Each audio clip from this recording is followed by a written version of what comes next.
My name is Emily Carter. I was 38 years old, worked as a senior payroll manager at a manufacturing company, and for most of my adult life, I had been the person my family called when something needed fixing. My brother Daniel knew that better than anyone. For 6 years, I had been the steady person in his children's lives. When his divorce became complicated, I helped with school pickups, homework, birthday planning, and the small routines children remember more than expensive gifts. His daughter Lily was 9, and his son Noah was 7. Every Friday evening, they would come to my house, drop their backpacks beside the same wooden bench near my front door, and tell me about their week. That bench became a symbol in our family. It was where everyone sat before coming inside. It was where shoes were removed, stories were shared, and where I believed everyone had a place. I was wrong. Because at exactly 6:17 p.m. on a Friday night, while I was standing in my kitchen looking at the dinner I had spent 3 hours preparing, my phone lit up with a message that changed the meaning of that bench forever. The message was simple. Kids are in a cab to your place. No explanation. No question. No call afterward. Just those words. And by the time I walked outside, the taxi was already turning onto my street. Here's what Daniel didn't understand about that night. The taxi ride was not the beginning of the story. It was the final moment of a pattern that had been building for years. My family had an invisible ranking system. Daniel was the one everyone protected because he was going through a lot. His problems became emergencies. His mistakes became misunderstandings. My reliability became something people expected instead of appreciated. I helped create that system because I thought being needed was the same as being valued. Daniel's children never treated me that way. Lily used to leave tiny drawings on my refrigerator with magnets shaped like stars. Noah once saved $12 from his allowance to buy me a coffee mug that said "World's okay a stant" because he thought it was funny. Those were the moments I held on to. The week before the taxi arrived, Daniel and I had confirmed his plans 3 separate times.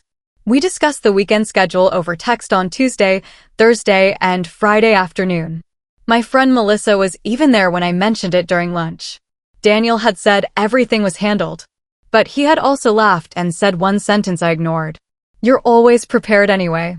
I treated it like a compliment. I should have heard the warning hidden inside it.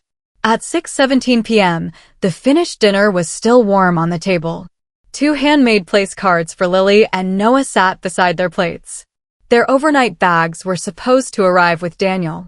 Instead, a taxi stopped outside my house. And Daniel's phone went silent. The taxi driver looked at me through the windshield like he was waiting for someone to explain what was happening. I walked toward the back door slowly. Not because I didn't know who was inside, but because some part of me was still waiting for Daniel to appear behind the car and say this was a misunderstanding. He didn't.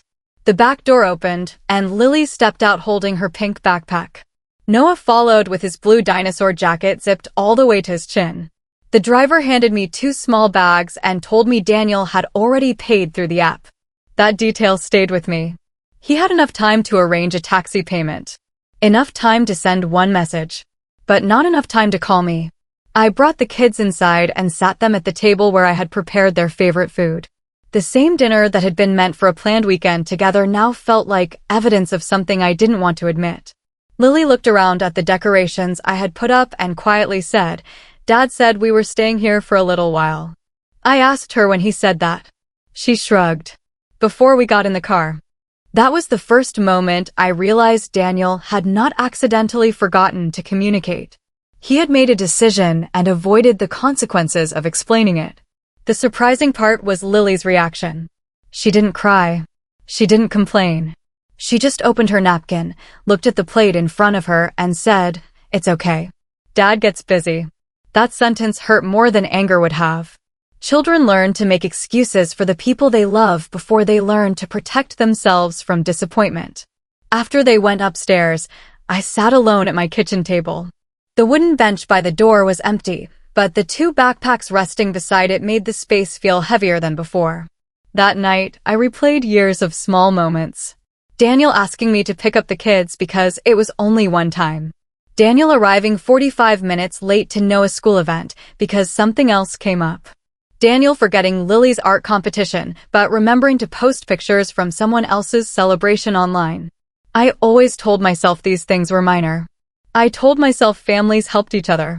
But sitting there at 11:42 p.m., listening to the quiet upstairs, I had to admit something uncomfortable. I was not only the person being hurt. I was also the person who kept making it possible. The next morning, I called two people I thought would understand. My mother was the first. After I explained everything, she sighed and said, "Claire, your brother is under pressure.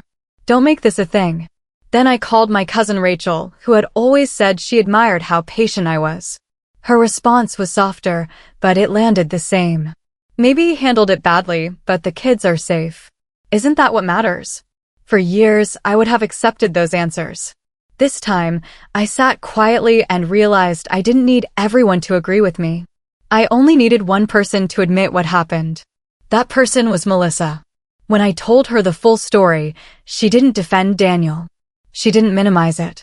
She simply said, "Claire, being dependable does not mean you have to be available for disrespect."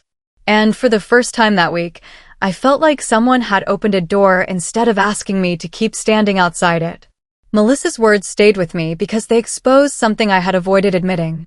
I had spent years trying to earn a better position inside a family system that had already decided my role. I was the helper, the backup plan, the person who could always absorb the inconvenience. So I made one final attempt to handle things differently. On Saturday afternoon, after the kids had settled into their normal routine, I called Daniel. He answered after the fifth ring. His voice sounded casual. Too casual. I told him I needed us to have an honest conversation about what happened. I explained that I loved Lily and Noah, and I would never punish them for an adult decision. Then I offered him a solution. I told him I would keep helping with the children, but only with plans we agreed on beforehand. No surprise drop-offs. No last-minute emergencies unless there was a real emergency. No treating my home like a waiting room where people left responsibilities when they became inconvenient. It was not an angry demand. It was the smallest amount of respect I could ask for. Daniel was quiet for a few seconds. Then he said the same line he had used many times before. "You're making this bigger than it needs to be." That was Daniel's favorite way of ending uncomfortable conversations. If someone was hurt, they were dramatic. If someone asked for accountability, they were difficult. He told me I was embarrassing him by turning family problems into a serious issue. He said people would start looking at him differently if I talked about what happened. Then he added something I never forgot. If you really cared about the kids, you wouldn't make things harder. That was when I understood the difference between love and control. Love asks what someone needs. Control asks what someone can tolerate. I ended the call without arguing. That night, I sat at my desk and opened my phone. I typed a message to Daniel. The first version was everything I wanted to say. It listed every forgotten birthday, every canceled plan, every time I had stepped in while he took credit. I read it twice. Then I deleted it. The second draft was shorter, but still angry. It said he had taken advantage of my kindness and that I was done being treated like free childcare. I stared at it for almost 10 minutes. Then I deleted that one too. The message I finally sent was only 5 sentences. I told him I loved his children. I told him I would always care about them. But I also told him that my home could not continue being a place where decisions were made without me and expected to be accepted afterward. His reply came 3 minutes later. "Okay, do what you need to do." That was it. No apology. No explanation. No question about whether the children were okay. Just a sentence that confirmed what I had already started to understand. I stopped trying to win approval from a system that benefited from my silence. Instead, I started building something different. I hosted a small dinner 2 weeks later. Nothing impressive. No expensive decorations. No perfect presentation. Just a table where everyone had a place. The wooden bench by my front door was still there. But this time, nobody was sitting on it waiting to be accepted. Everyone who walked through my door already belonged. 3 months later, Daniel showed up at my house without calling. For a moment, I thought the old pattern was returning. The unexpected arrival. The assumption that I would adjust. the belief that my kindness meant unlimited access. But this time, I did not rush to open the door. I watched from the window as he stood beside the same wooden bench where Lily and Noah used to leave their backpacks. He waited there for 8 minutes before I opened the door. Not to punish him, just to remind both of us that my time mattered too. Daniel walked inside carrying a small paper bag. He looked different, less confident, less certain that he could control the conversation. He tried the old approach first. He explained how stressful everything had been. He talked about his workload, his mistakes, and how he never intended to hurt anyone. But he never said the one thing he needed to say. So I let the silence remain. Then he tried another familiar tactic. You know how important family is. Years earlier, that sentence would have made me feel guilty. This time, it only made me think about Lily standing beside a taxi with a backpack in her hand. Family was important. That was exactly why things needed to change. Eventually, Daniel looked down and asked a question I had never heard from him before. He asked if there was still a way to fix what he had broken. I told him there was one condition. It was not about apologizing to me. It was about acknowledging the people who had been affected by his choices. Later that afternoon, Daniel sat with Lily and Noah. I did not listen from the hallway. I did not need to hear every word to know something important was happening. The most personal conversation between them belonged to them. I only knew that when they finished, Lily hugged him first, and Noah placed his old blue dinosaur jacket beside him instead of carrying it away. That was enough. A year later, our family looked different. Not perfect. Different. Every Sunday at 5 p.m., we had what we called the open table. Everyone brought something. Sometimes the food was homemade. Sometimes it was takeout in paper containers. The point was never the meal. The point was that nobody arrived because they were needed. They arrived because they were wanted. Daniel came too. He was no longer placed above everyone else, and he was no longer treated like the villain of the family. He was simply another person learning how to show up. One small moment told me more than any apology could. The first Sunday he came after everything changed, he took off his shoes and placed them neatly beside the wooden bench.